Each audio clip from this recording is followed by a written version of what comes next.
Sadashiva Samarambam Shankaracharya Madhyamam Asmadacharya Paryantam Vande Guru Paramparam Ishvaro Guratmeti Murti Veda Vibhagine Vyomavadhyapta Dehaya Dakshinamurtaye Namaha Sarva Vedanta Siddhanta Gocharam Tamagocharam Govindam Paramanandam Satguru Pranatoshnam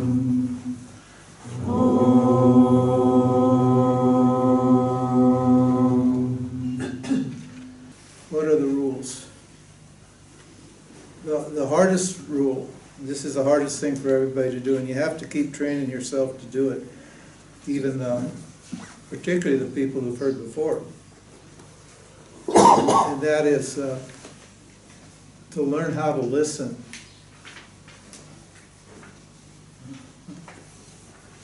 The Vedanta is you know, how many know the 5, 10, 15 rule? Yeah, okay. That means some don't know. The 5, 10, 15 rule means basically this is a lifetime commitment. If you want to set yourself free, then you ought to commit yourself properly to this teaching. And you can do that because it's a complete teaching, it's a vetted teaching that has proven itself over time.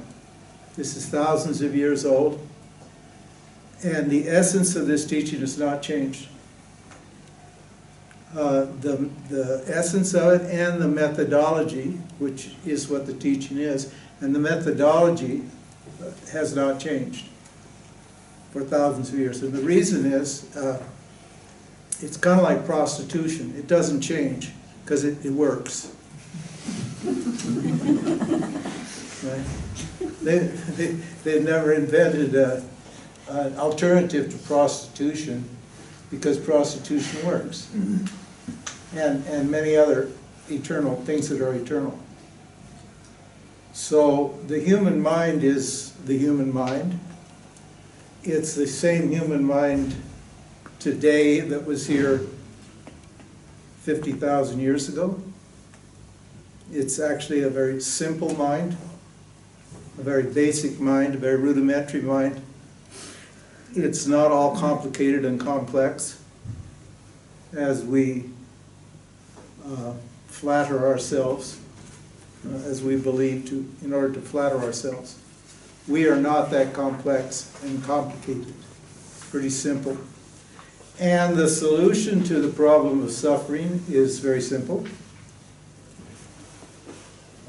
but difficult to understand or assimilate. It's misbehaving, huh? It's difficult to understand and assimilate, not because it's complicated, but because we've been conditioned to think differently. So to teach yourself how to think from the point of view of the truth requires a commitment. It's not an overnighter. It's not a one-off. It's not a big whoop-de-doo. I have found out who I am. I'm happy, inspired on cloud 9 till the day I die. It's a gradual, a patient, a cultivation of your mind, your heart and your mind. So it takes time. Generally, as you notice, most everybody in this group here has a few gray hairs, myself included. Most of us have been around for quite a while, and we tried to make the world work for us. And with varying degrees of success. And we discovered that the topic of happiness is not solved easily, and that there is some inner solution, that the problem is not the world, the problem is me. And so to change your relationship to yourself and to look at yourself objectively, that takes time.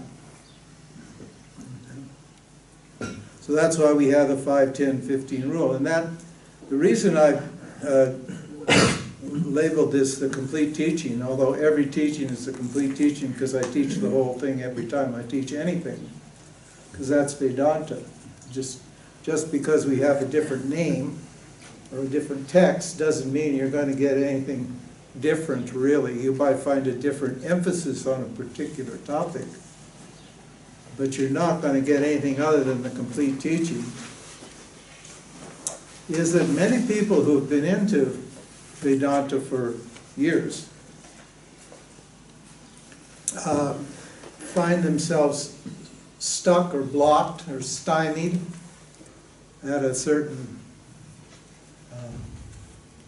with a certain problem, and they don't know how to resolve it. Obviously, you can talk to the teacher, but you don't want to be talking to the teacher all the time, because we want to free you of your need for a teacher also. We want to turn you into your own teacher, your own guru. If you're going to be free and independent, you need to be free of the teaching and the teacher also. And the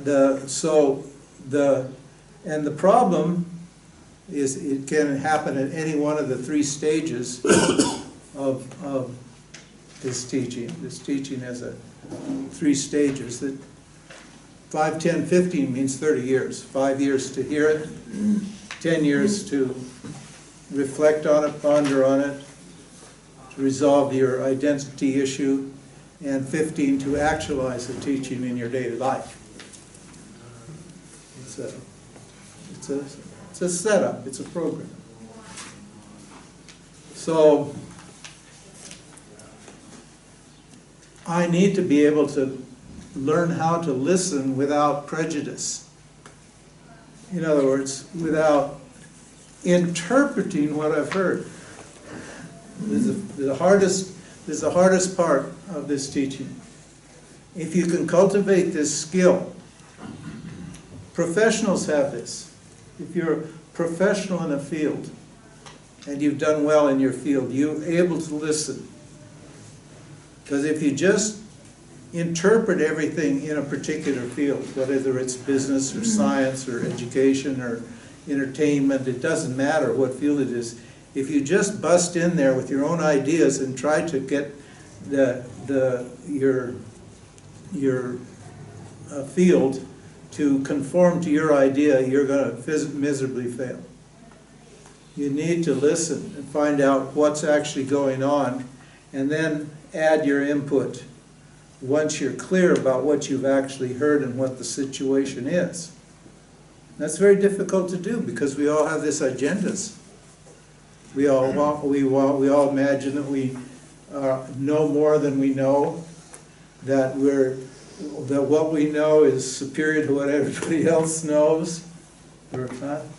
We think, well, what's good for the goose is good for the gander. No, not necessarily.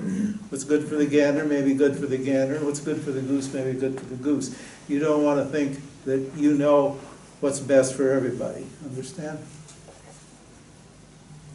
So these are some of the basic issue that we have in life is not paying attention, not actually suspending our evaluations and our interpretations of what we hear.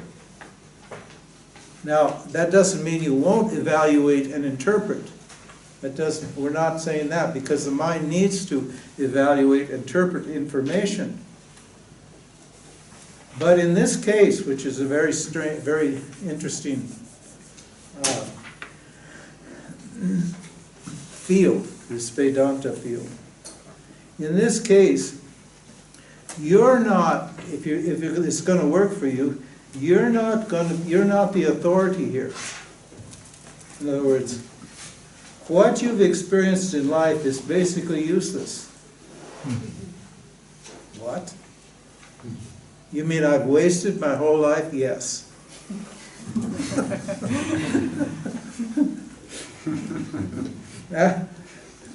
You mean everything I've learned so far, I've got to like suspend that, throw that out? Yeah. Sorry. Because what? Because I'm the problem. The problem's not outside of me. The problem's not something else. It's not the system. The problem's me. So all the conclusions I've drawn about myself, this person that I think I am, and the world, which is just the conclusions I've drawn about life, are what? Are just what? According to my own experience, aren't they? Whatever conclusions I've drawn are based upon my own experience. They're not based upon an objective evaluation of the world. And particularly for people like us who are interested in the unknown factor, in the spiritual factor in every situation, the ideas I have about truth or God or the self or whatever you want to call it, the spiritual side, those are all based upon just what my interpretations of experiences that I've had. In other words, conclusions that I've drawn about what's happened to me, which, by my very definition, are what? Are biased. Yeah. I like my biases. Until I discover that, I discover that there's a suffering component to my experience.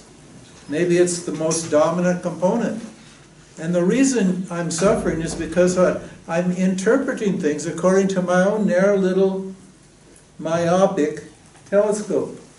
I can see little bits and pieces and I can draw conclusions, but everything around, everything outside of this narrow penumbra of my awareness is unknown to me.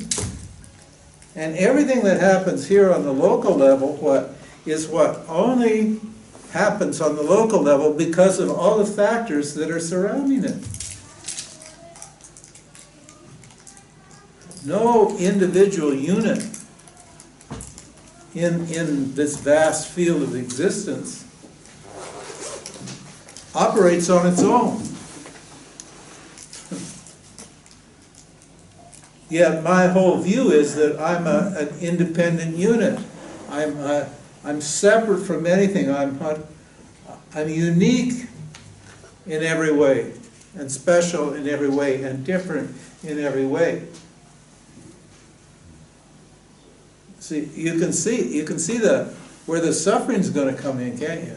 You can see how it's inevitable that I suffer. Inevitable that I suffer, because I don't have the big picture. That's what we're saying, the complete teaching, the big picture. I don't understand that big picture. We've got a nice new book for you from Swami Paramartananda. That's some talks he gave, and he published a book. It's called The Big Picture. We actually have hard copies of. I brought with me, but you can have a look. And the book on which this teaching is based is the book I wrote, or Ishwar wrote through me, let's put it that way, called Essence of Enlightenment, or How to Attain Enlightenment. It covers all of these teachings. In the Course in Miracles, you may have heard the Course in Miracles. I don't know, people talk about it anymore? Mm-hmm. They're still going on? Yeah. Yeah, they say there's no they got the strangest language. I never could get their language. It needs to, the whole thing needs to be, you know, the language needs to be rejigged, but the basic ideas are pretty close to Vedanta. And there they say there's no order of difficulty in miracles, which means what? Every single thing's exactly equal in value to everything else.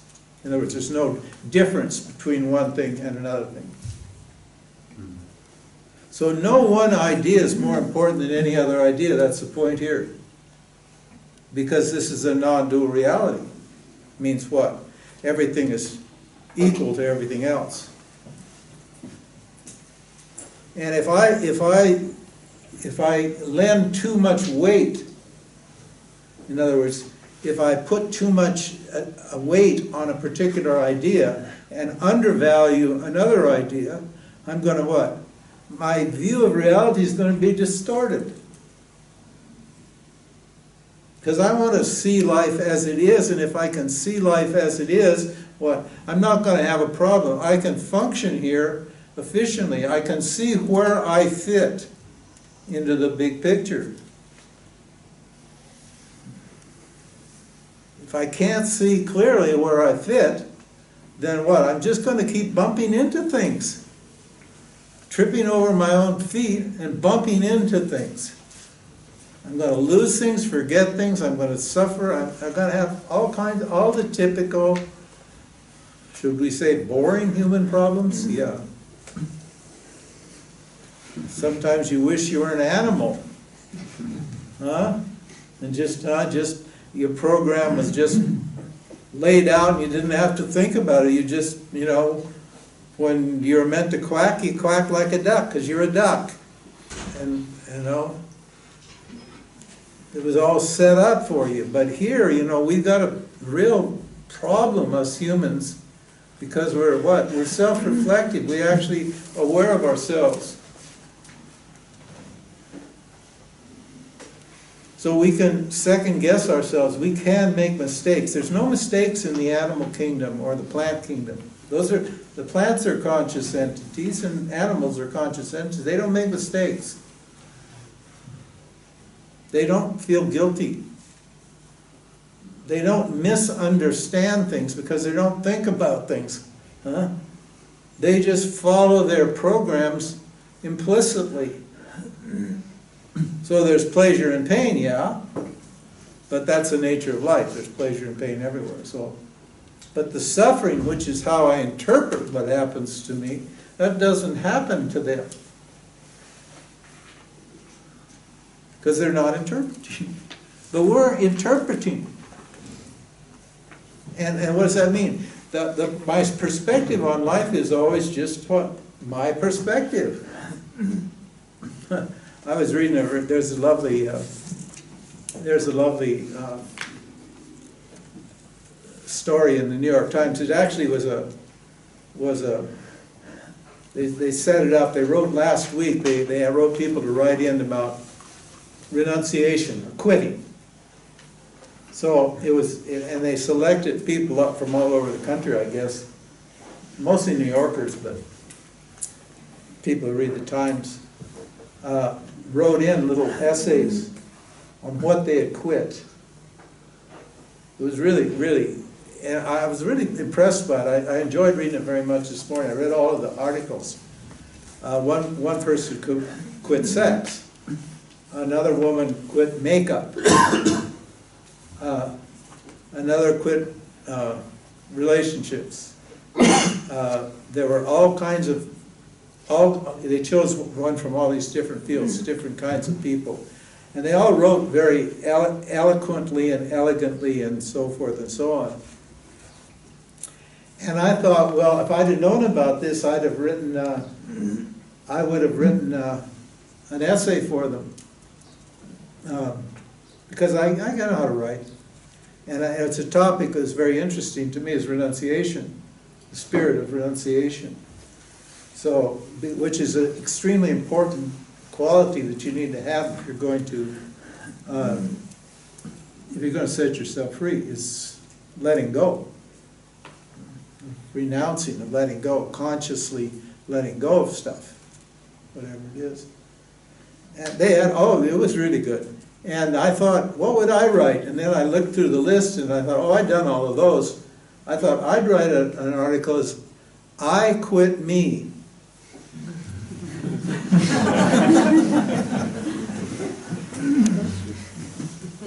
Yeah, I quit me. Because me's the problem.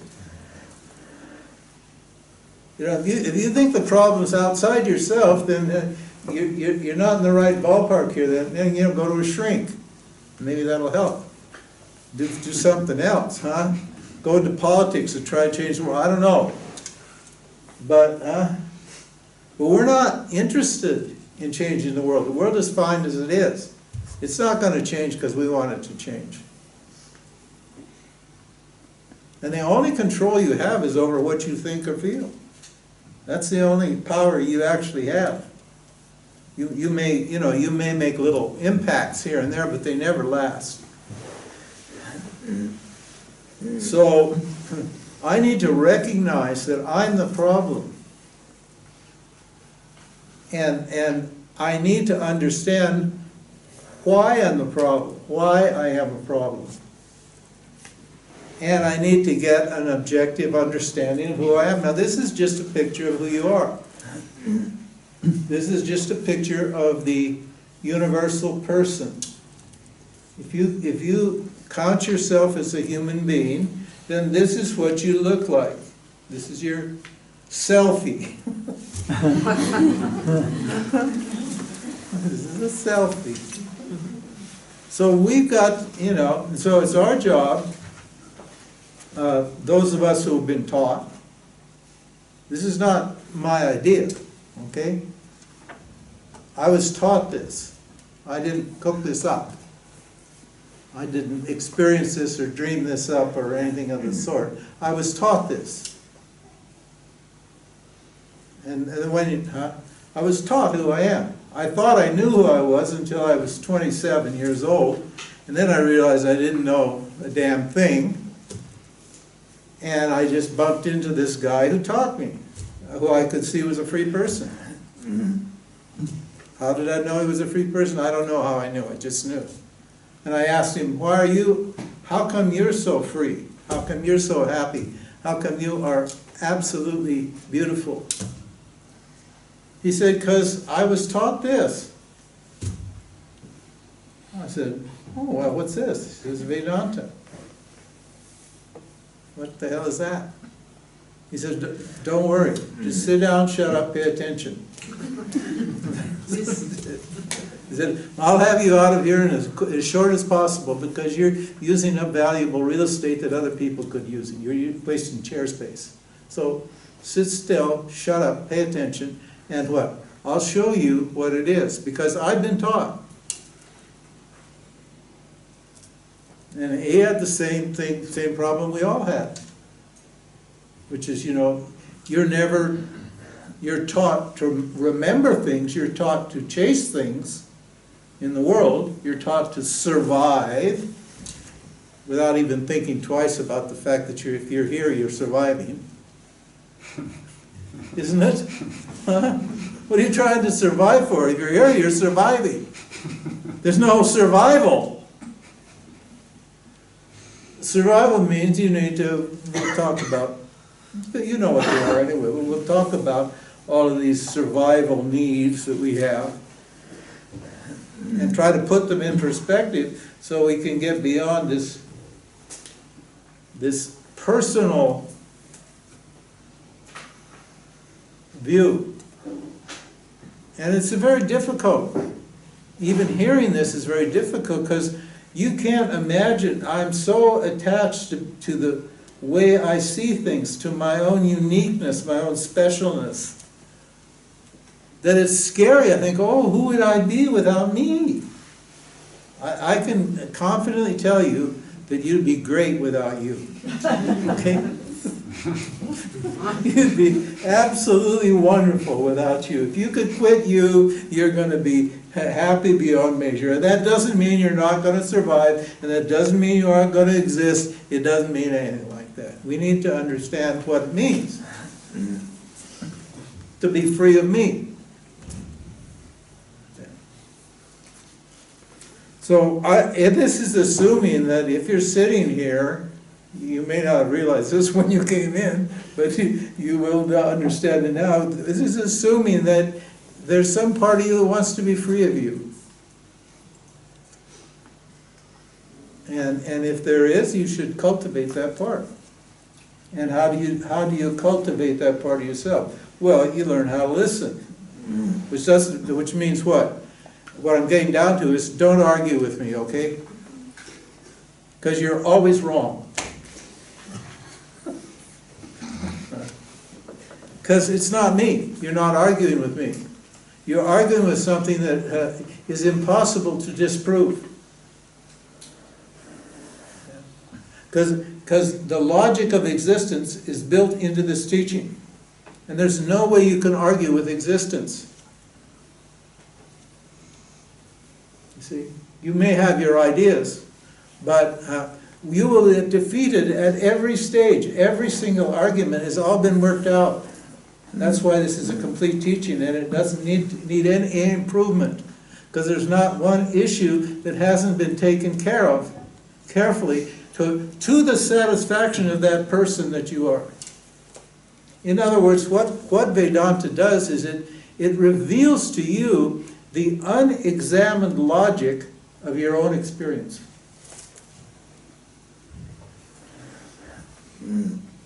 Unexamined logic of your own experience. The knowledge means what? The knowledge that you have, but you're not aware that you have.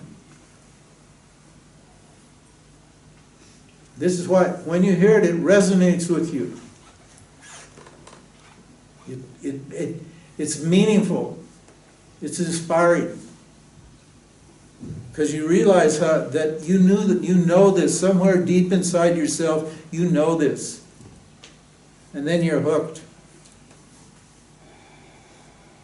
Then you can make the commitment to this teaching because you understand the value of it, and you're willing to do the work.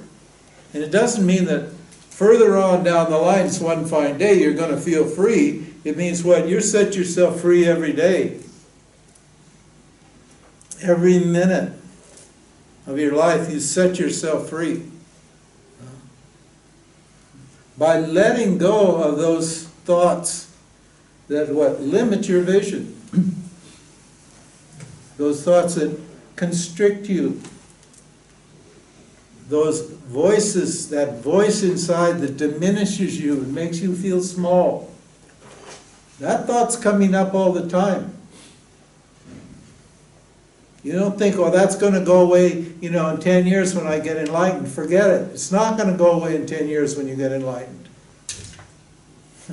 It's going to go away right now here if you learn to recognize that and what? And quit it. Let it go. Drop it. And what? You won't drop it or quit it or let it go, and that's what? You understand why that's not a workable idea. So we have to explain to you the logic, the why.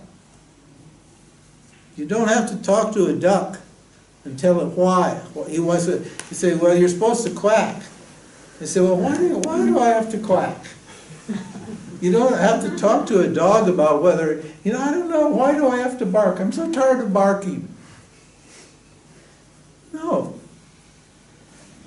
They're not thinking about it. They just do it. But if you would just do you, the you that you think you are, you're going to be in a pickle. You're going to be in a mess. You're not going to be happy. And you'll waste your whole life trying to sort it out. It's very rare that you get to hear this teaching, I tell you. You got to count yourself among the blessed. You got to appreciate the mercy of the Lord, the higher power, whatever you want to call it, that will put you in the presence of such a holy, sacred, and beautiful, pure idea.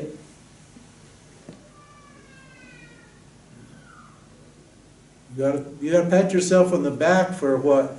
For somehow following the impulse that led you here to this room at this time.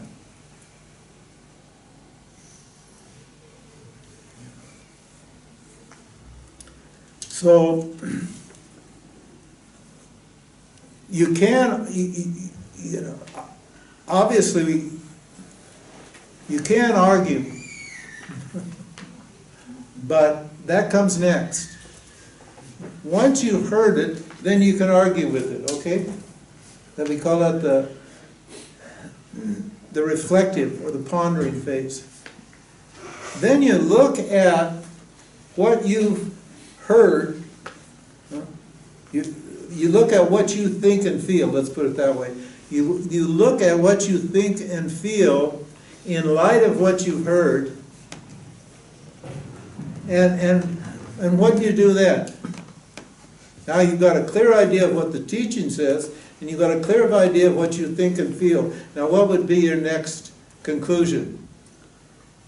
Oh, I prefer what I think and feel to what the teaching says, so I'm throwing that out. Is that right? No, that's not right. That's not correct. That's why Vedanta's hard. Because that's where the rubber meets the road.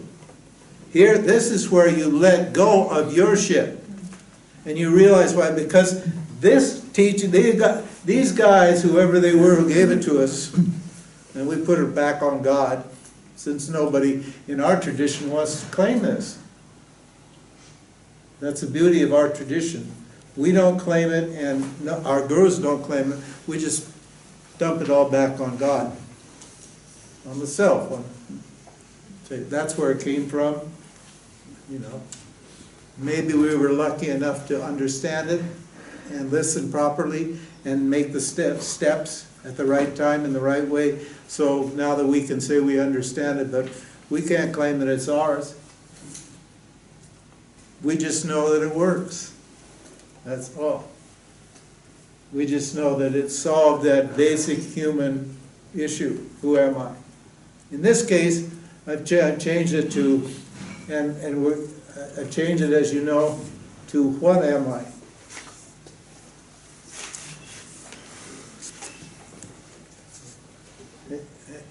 Do you see that much talked about? What am I? You basically talk, who am I, don't you? And I've been talking who am I for a long time, even though I knew it wasn't a who, because it's easier for people to think in terms of who's. You think you're a who, but you're not a who, you're a what. And I have a friend. I know you don't want to be a what, right? You want to be a who. No, you want to be a what, believe me. You want to be a what, you don't want to be a who. I have a friend, I met him in India, 1983? Must be close to 35, 40 years ago, I don't know, whatever that was. And he came to visit me the other day. I've known him, for that long. He's a good friend of mine. And I was telling him about my financial problems. And he, not that I have financial problems, but I have financial problems. So I was telling him about my financial problems, and he's very wealthy. And he didn't say anything. And then the last night for dinner, he said, hey, I've got a proposition for you. He said, I will commission you to write a book, a Vedanta book, about that has no reference to Vedanta or India or any Sanskrit at all. You cannot use any words that have anything to do with this tradition. But you've got to write the book that conveys these ideas in that kind of language. I thought, huh? And I said, oh, that's interesting. I had that idea for quite a long time. But now that I'm getting paid for it, I'm going to do that. I think I'll take you up on that. And he said, why? I said, well, what would you call the book? He'd say, what am I? Or what we are.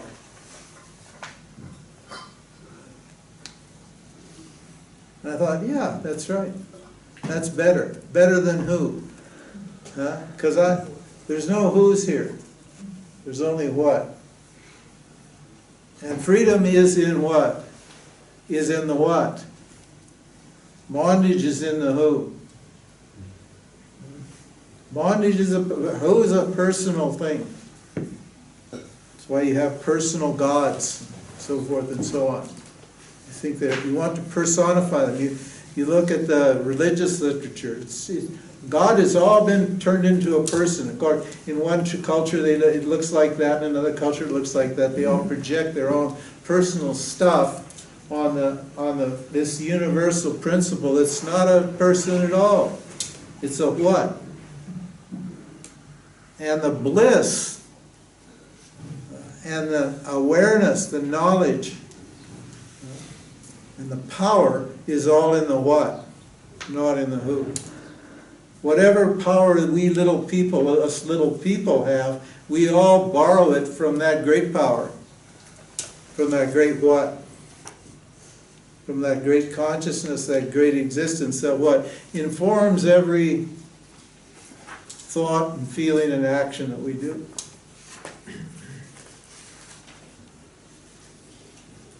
And if you want to be a who, you can be a who, but you better have your who contextualized in the basis of the what. And then if there's a who, that who's going to be humble, that who's going to be a beautiful person, because it's going to reflect what? It's going to become a beautiful image of the what? Of that impersonal, universal power, consciousness, existence, because of which all us little people live and move and carry on our lives. And the third stage of this teaching, so from the second stage, I discard those notions that are not in harmony with the teaching. They say 10 years for that. It's not so hard to listen, but it's hard to let go of your shit, isn't it? And you shouldn't try to let go of your shit until you understand why you need to let it go. Maybe there's a lot of stuff that doesn't need to be let go of at all. Maybe you got a lot of very good shit there. And maybe you better understand that the stuff that you thought wasn't so good is actually very good. Maybe you're a lot closer to what you want to be as a who than you actually thought you were. But the point is, I'm not the one to determine that. It's the teaching that's going to determine that. This is a science. It's a subjective science. It's called Brahma Vidya. I can use the Sanskrit here because my friend's not watching. And he already gave me the money. Anyway, I didn't promise not to use the Sanskrit here because we're going to need it. But the idea, I think he wants to see if this couldn't go more mainstream. If we couldn't appeal to more, the mainstream sensibility. Because I know Western people are, well, they're attached to their culture. And anything kind of foreign or different, they don't cotton to. So I think that maybe if I can get this scrub the Sanskrit and the Indian bias out of it, because the truth is not have to do with India or Europe or America or whatever it is. This what is beyond all cultures, beyond all time, beyond space, beyond the galaxies, beyond everything. This is the knowledge of everything. Not every fact and figure, not every process or action or event. It's the knowledge of what? The essence of everything. That because of which I know what I know. That because of which I am what I am. It has no name and no form. Understand? But it's well known. It's been known forever. It's a science. Brahma Vidya. Vidya means science, means knowledge. Science is about gaining knowledge. And if I want a life that's real and true and satisfying, it should be a life that's based upon what?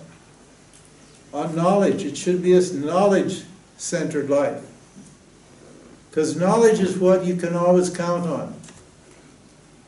Information is sometimes good and sometimes not so good. But knowledge is something you can always count on. And I need to know what knowledge is. And as Christ said, I want my church, my life, meaning my holy life, my life is a holy life. I want it built on a rock of knowledge, rock of certainty. He said, on this rock I build my church. He meant on something permanent, something substantial, something unassailable, something unquestionable. I want my life to be based upon that. Not upon the shifting sands of my own, what? Beliefs and opinions. My own interpretations. My own perceptions. So as we unfold this picture, this big picture, you're going to get a clarity about all these factors that are operating into a scientific, objective clarity about it. And once you get a clear about this, then you can go ahead and put it into practice. That's the third stage. Third stage is I got to put it into practice. Now, the interesting thing is that at all stages you have to live a certain way of life, so you're actually putting it into practice when you start anyway. But in the third stage you need to make your life square with the what you are. And that's going to produce a beautiful life, but it's going to benefit not just you, but the whole society, meaning all the people that you come in contact with.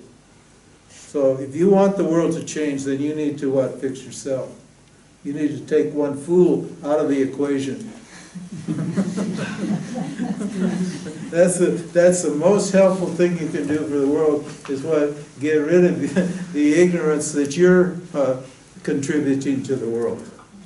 Because if you're here and you're ignorant, you're contributing it to the world, believe me, because no man is an island. No, you're not separate from anybody. You may fancy yourself to be some great hermit or some great independent entity, but you're not. You're intimately involved in lives of everyone, of many other people, and other people are intimately involved in your life. So to that degree, who you are has a big impact upon the world. What you are has the greatest impact. So, take a break, and we will come back at... In half an hour. 20, 30 minutes, yeah. At 12 we're going to 1? You can go to 1 or 1:30. Oh, 1 or 1 there, okay. Yeah, I think the way we'll work this is we'll do what, 4 sessions. We'll try to have a definite hour for each session and 2 breaks, reasonable breaks in between. And that'll give you enough to think about for the day. And for the evening, you can contemplate on it. Just think about what you have. Try to assimilate. I'll review what we said the previous topic. We have, I've got it all organized, so I think we can get through the whole thing in a reasonable fashion in 2 weeks. And there's obviously the books, and there's all backed up material on all of these topics on the website and in the books and so forth and so on. So you should continue on with it. But I want the people who've been listening for a while to re-listen. Okay? So pretend like this is the first time. Okay? And you'll see. And you discovered anyway. But lately what's happened is that people who are really committed to Vedanta, 2, 3, 4, 5 years, I can see that when they talk to me or they write me, or we have a Skype satsang, I can see they miss some basic point. They miss some point from the very first, or the very second, or maybe the third, it just depends. It doesn't matter, because I know the whole thing, so I can see where the problem's coming from. That's why you need to do this with a guru. You need a guru, because you can't really tell until you're free and you understand this whole teaching where you're stuck. But I see that where they're stuck, and I say, oh, okay, go back to the drawing board. You got to go back to the basic. Here's where the problem is. And so quite a few people now are recognizing that on their own, and they say, they'll suggest to me, do you think I should go back to the beginning? I say, yeah, I do. But I can't tell you that, can I? It's better for you to discover it, because then you'll think I'm like, trying to tell you something. And all these people have such contrary egos. They don't like to be told. Western people don't like to be told anything. So it's very hard to teach Western people. They got a chip on their shoulder always. They all think they're special and different and entitled, and they know something and so forth. So it's better, if you can discover it yourself, and then I can say, yeah, that's right. Yeah, I agree. I thought that for quite a while, but I didn't want to upset you, So anyway, take a break, and we'll start with the first lesson.